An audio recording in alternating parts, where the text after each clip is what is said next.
रोज का वचन। रोज के वचन में आपका स्वागत है। दिन 118। यहोशू अध्याय 13। यहोशू अध्याय 13। यहोशू बूढ़ा और बहुत उम्र का हो गया, और यहोवा ने उससे कहा, तू बूढ़ा और बहुत उम्र का हो गया है, और बहुत देश रह गए हैं जो इस्राएल के अधिकार में अभी तक नहीं आए। ये देश रह गए हैं, अर्थात पलिश्तियों का सारा प्रांत और सारे गशूरी, मिस्र के आगे की शिहोर से लेकर उत्तर की ओर एक्रोन के सिवाने तक जो कनानियों का भाग गिना जाता है, और पलिश्तियों के 5 सरदार अर्थात अज्जा, अश्तोद, अश्कलोन, गत और एक्रोन के लोग, और दक्षिणी और अवी भी, फिर अपेक और एमोरियों के सिवान तक कनानियों का सारा देश, और सिदोनिया का मारा नाम देश, फिर गवालियों का देश, और सूर्योदय की ओर हेर्मोन पर्वत के बीच के बालगाद से लेकर हमात की घाटी तक का सारा लबानोन, फिर लबानोन से लेकर मिस्र पोतमैम तक सिदोनियों के पहाड़ी देश के निवासी, इनको मैं इस्राएलियों के सामने से निकाल दूंगा। इतना हो कि तू मेरी आज्ञा के अनुसार चिट्ठी डाल डालकर उनका देश इस्राएल को बांट दे। इसलिए तू अब इस देश को 9 गोत्रों और मनुष्य के आधे गोत्र को उनका भाग होने के लिए बांट दे।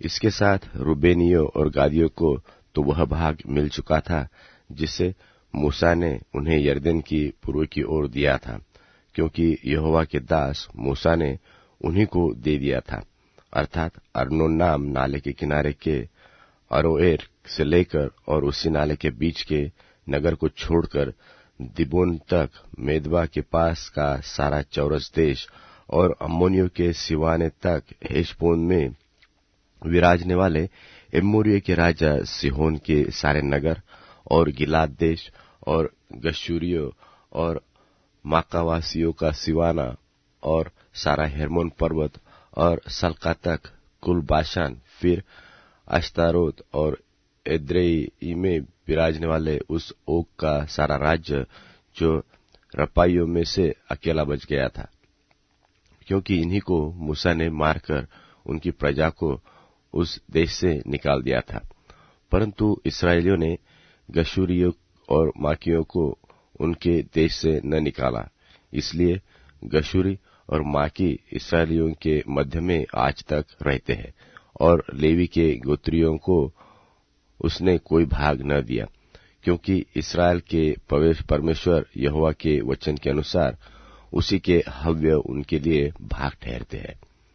मूसा ने रूबेन के गोत्र को उनके कुलों के अनुसार दिया, अर्थात अर्नोन नाम नाले के किनारे के अरोएर से लेकर और उसी नाले के बीच के नगर को छोड़कर मेदबा के पास का सारा चौरस देश, फिर चौरस देश में का हेशबोन जोर उसके सब गांव, फिर दिबोन, बामोतबाल, बेतबालमोन, यहसा, कदेमोत, मेपात, किरियातैम, सिब्मा, और तराइमी के पहाड़ पर बसा हुआ सेरेथ शहर, बेतपुर, पिस्गा की सलामी, और बेतशिमोन, निदान चौरस देश में बसे हुए हेशबोन में विराजने वाले एमोरियों के उस राजा शिहोन के राज्य के कुल नगर जिन्हें मूसा ने मार दिया था।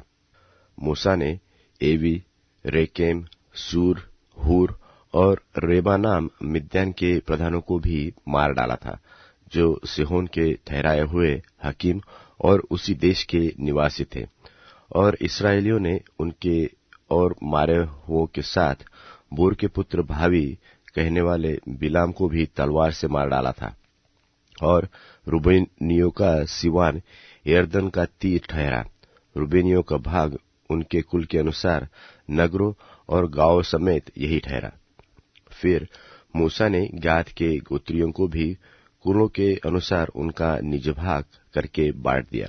तब यह ठहरा, अर्थात याजेर आदि गिलाद के सारे नगर, और रब्बा के सामने के अरोएर तक का अम्मोनियों का आधा देश, और हेशबोन से रामत मिस्पे और बतोनीम तक, और महनैम से दबीर के सिवान तक, और तराई में बेथारम, बेत्रिमा, सुक्कोत और सपोन और हेशबोन के राजा, सिहोन के राजा के बचे हुए भाग, और किन्नेरेत नाम ताल के सिरे तक यरदन के पूर्व की ओर का वह देश जिसका सिवान यरदन है, गादियों का भाग उनके कुलों के अनुसार नगरों और गांवों समेत यही ठहरा।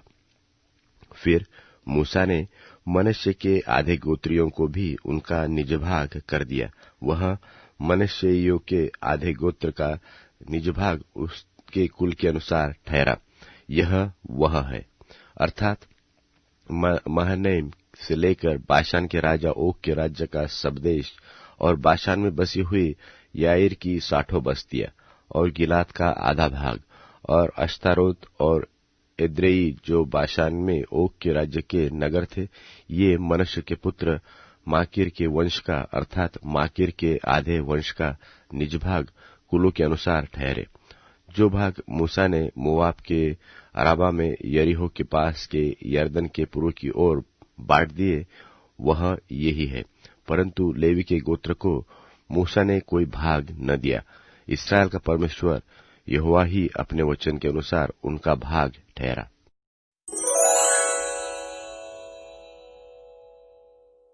यहोशू अध्याय 14। यहोशू अध्याय 14। जो भाग इसराइलियों ने कनान देश में पाए, जिन्हें एलियाजर याजक और नून के पुत्र यहोशू और इसराइली गोत्रों के पूर्वजों के घरानों के मुख्य मुख्य पुरुषों ने उनको दिया, वे ये है जो आज्ञा यहोवा ने मूसा के द्वारा 9.5 गोत्रों के लिए दी थी, उसके अनुसार उनके भाग चिट्ठी डाल डाल कर दिए गए। मूसा ने तो 2.5 गोत्रों के भाग यारदन पार दिए थे, परंतु लेवियों को उसने उनके बीच कोई भाग न दिया। यूसुफ के वंश के तो 2 गोत्र थे, अर्थात मनश्शे और एफ्रेम, और उस देश में लेवियों को कुछ भाग न दिया गया। केवल रहने के नगर और पशु आदि धन रखने को और चराइयां उनको मिली। जो आज्ञा यहोवा ने मूसा को दी थी, उसके अनुसार इसराइलियों ने किया, और उन्होंने देश को बांट दिया।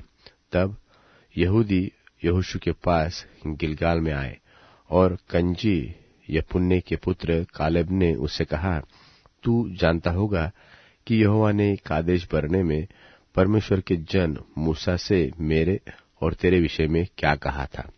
जब यहोवा के दास मूसा ने मुझे इस देश का भेद लेने के लिए कादेश बरने से भेजा था, तब मैं 40 वर्ष का था, और मैं सच्चे मन से उसके पास संदेश ले आया, और मेरे साथी जो मेरे संग गए थे, उन्होंने तो प्रजा के लोगों का मन निराश कर दिया। परंतु मैंने अपने परमेश्वर यहोवा की पूरी रीति से बात मानी। तब उस दिन मूसा ने शपथ खाकर मुझसे कहा था, तूने पूरी रीति से मेरे परमेश्वर यहोवा की बातों का अनुकरण किया है। इस कारण निसंदेह जिस भूमि पर तू अपने पांव धराया है, वह सदा के लिए तेरी और तेरे वंश का भाग होगी। और अब देख, जब से यहोवा ने मूसा से यह वचन कहा था, तब मैं 45 वर्ष हो चुके हैं, जिनसे इस्राएली जंगल में घूमते फिरते रहे। उनमें यहोवा ने अपने कहने के अनुसार मुझे जीवित रखा है, और अब मैं 85 वर्ष का हूँ। जितना बल मूसा के भेजने के दिन मुझ में था, उतना बल अब भी मुझ में है। युद्ध करने व भीतर बाहर आने जाने के लिए जितना उस समय मुझ में सामर्थ्य था, उतना ही अब भी मुझ में सामर्थ्य है। इसलिए अब वह पहाड़ी मुझे दे, जिसकी चर्चा यहोवा ने उस दिन की थी। तूने तो उस दिन सुना होगा कि उसमें अनाक वंशी रहते हैं, और बड़े बड़े गढ़ वाले नगर भी है। परंतु क्या जाने संभव है कि यहोवा मेरे संग रहे, और उसके कहने के अनुसार मैं उन्हें उनके देश से निकाल दूं। तब यहोशू ने उसको आशीर्वाद दिया, और हेब्रोन को यपुन्ने के पुत्र कालेब का भाग कर दिया। इस कारण हेब्रोन कंची यपुन्ने के पुत्र कालेब का भाग आज तक बना है, क्योंकि वह इस्राएल के परमेश्वर यहोवा का पूरी रीति से अनुगामी था। पहले समय में तो हेब्रोन का नाम किर्यत अर्बा था। यह अर्बा अनाकियों में से सबसे बड़ा पुरुष था और उस देश को लड़ाई से शांति मिली।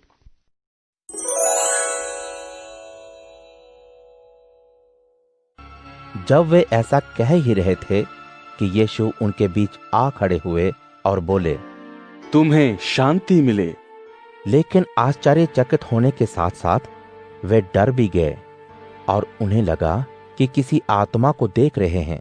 यीशु उनसे बोले, तुम परेशान क्यों हो? तुम्हारे मन में सवाल क्यों उठ रहे हैं? मेरे हाथों पैरों को तो देखो, मैं ही हूं। मुझे छुओ, क्योंकि जैसा तुम मुझे देख रहे हो, आत्मा के पास मांस और हड्डी नहीं होती है। यह कहकर यीशु ने उन्हें अपने हाथ और पैर भी दिखाए।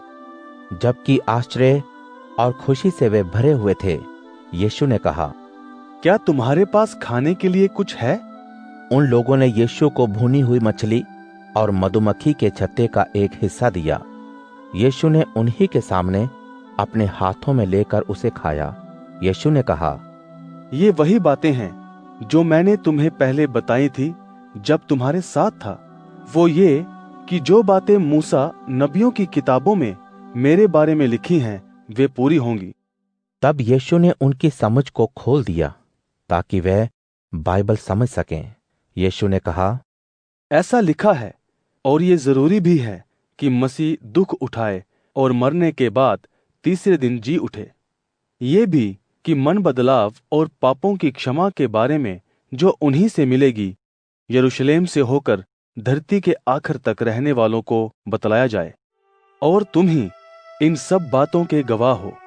और देखो, परमेश्वर के वायदे को मैं तुम्हारे लिए पूरा करने वाला हूं। लेकिन जब तक स्वर्ग से उस शक्ति को ना पाओ, यहीं इसी नगर में ठहरो। बेतनिया तक यीशु उनको ले गए और अपने हाथों को उठाकर उन्हें आशीष दी। आशीष देते हुए वे उन लोगों के बीच से आसमान पर उठा लिए गए। उसके बाद शिष्य यीशु की बड़ाई करते हुए बड़ी खुशी से यरूशलेम चले गए और प्रार्थना भवन में तब से परमेश्वर की बड़ाई करने में जुट गए।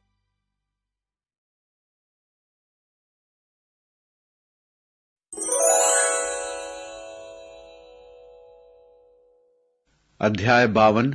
दुर्जन का अहंकार निस्सार है। अरे अत्याचारी, क्यों तू अपने कुकर्मों पर अहंकार करता है? परमेश्वर की करुणा सदा बनी रहती है। सान चढ़ी छुरी के समान छल कपट में निरंतर कार्यरत तेरी जीभ विनाश के षड्यंत्र रचती है। तुझे भलाई से अधिक बुराई, सच बोलने की अपेक्षा झूठ प्रिय है। अरे कपटी जीभ, तू सब विनाशकारी बातों को प्यार करती है। अरे अत्याचारी, परमेश्वर तुझे सदा के लिए धूल में मिला देगा। वह तुझे पकड़कर तेरे निवास स्थान से निकाल देगा। वह तुझे जीवलोक से उखाड़ देगा। धार्मिक यह देखकर भयभीत होंगे, वे उसका उपहास करेंगे। वह यह कहेंगे, देखो उस शक्तिमान को, जिसने परमेश्वर को अपना गढ़ नहीं बनाया, वरन जिसने अपने धन वैभव की प्रचुरता पर भरोसा किया और अपनी धन संपत्ति को अपना गढ़ माना। पर मैं परमेश्वर के घर में हरे भरे जैतून वृक्ष के सदृश हूं। मैं परमेश्वर की करुणा पर सदा भरोसा करता हूं। हे परमेश्वर, मैं सदा सर्वदा तेरी स्तुति करता रहूंगा, क्योंकि तूने यह कार्य किया है। मैं तेरे नाम का यशोगान तेरे भक्तों के सन्मुख रखूंगा, क्योंकि तेरा नाम उत्तम है।